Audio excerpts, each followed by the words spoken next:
Il Papa all'Angelus indica un'opzione che non si può rimandare, quella per il Vangelo. Si deve abbandonare, aggiunge il pontefice, ogni atteggiamento di pigrizia, di apatia, di indifferenza e di chiusura per accogliere il fuoco dell'amore di Dio. Adorazione a Dio e disponibilità al prossimo, sottolinea il Papa, sono essenziali per aderire al fuoco dell'amore di Gesù. La prima, adorare Dio, vuol dire anche imparare la preghiera dell'adorazione che di solito dimentichiamo. La seconda via fondamentale è la disponibilità a servire il prossimo.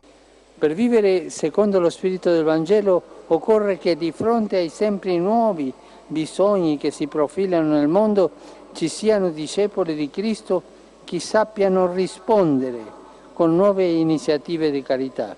Gesù, conclude Francesco, è venuto a portare una divisione salvifica. Egli è venuto a separare col fuoco. Separare che? Il bene dal male, il giusto dall'ingiusto. In questo senso è venuto a dividere, a mettere in crisi, ma in modo salutare, la vita dei suoi discepoli, spezzando le facili illusioni di quanti credono di poter coniugare vita cristiana e mondanità, vita cristiana e compromessi di ogni genere. Si tratta di non vivere in maniera ipocrita, ma di essere disposti a pagare il prezzo di scelte coerenti, e questo è l'atteggiamento che ognuno di noi dovrebbe cercare nella vita, coerenza, e pagare il prezzo di essere coerenti col Vangelo, coerenza col Vangelo.